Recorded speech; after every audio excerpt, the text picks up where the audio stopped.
Sana ya anons edelim. Melodi yok, müzik yok.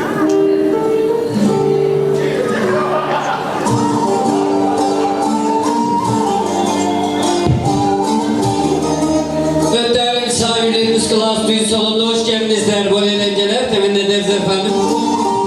O güzel yüksek alkışlarımız asker kardeşimize gelsin diyoruz. Kocaman kocaman alkışlarla onları aramıza davet ediyoruz. Gelen de gel oğlum, cihan yar sen gülen de gül oğlum.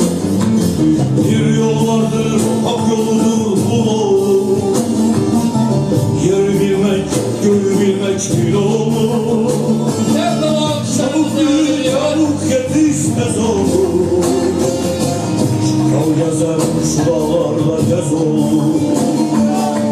Çabuk büyük, çabuk yetiş tez oğlum. Çıkal gezerim şu dağlarda gez oğlum.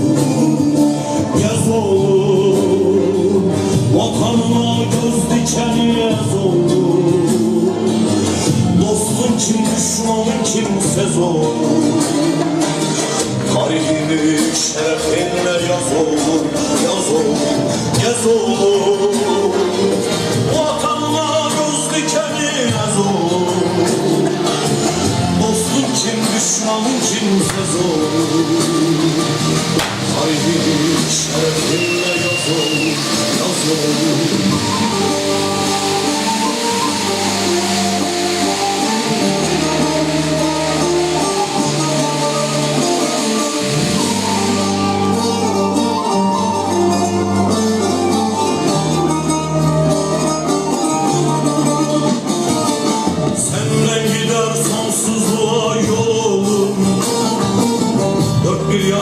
Salmalısın dolu.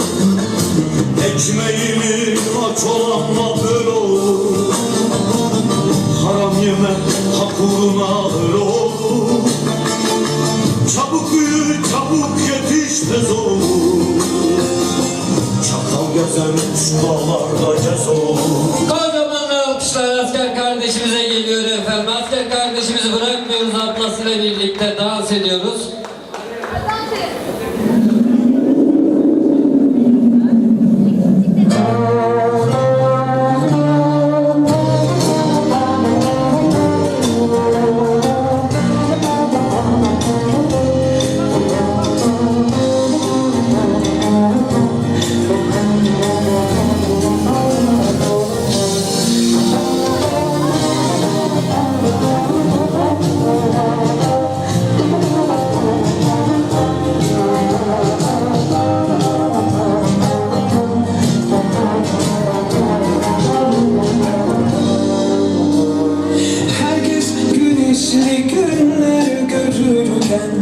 Ben hep ıslandım.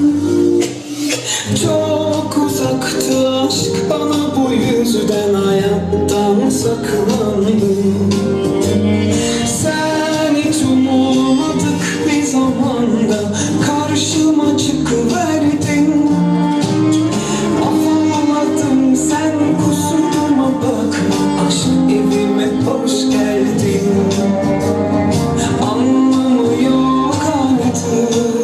Sensiz geçen zaman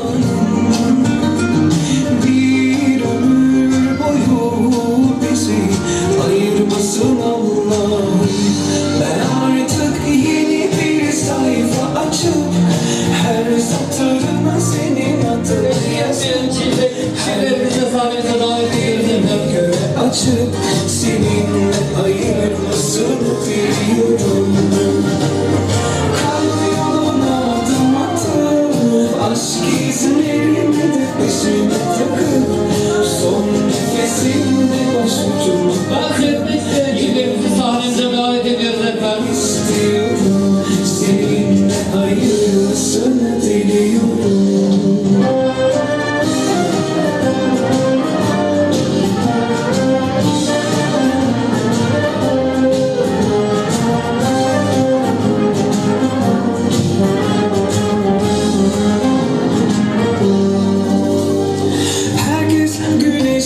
Günler görürken ben hep ıslandım. Çok saklandım. Sen hiç umulmadık bir zamanda karşıma çıkıverdin. Anladım, sen kusuruma bakma, aşk evime hoş geldin. Anlamı yok artık sensiz geçen zamanım. Bir ömür boyu bizi ayırmasın Allah. Ben artık yeni bir sayfa açıp her satırına senin adını yazıp her gün ellerimi göğe açıp seninle ayrılsın diliyorum. Kalp yoluna adım atıp aşk izlerini de peşime takıp son nefesimle başucuma bakıp yanımda seni görmek istiyorum. Seninle ayrılsın diliyorum.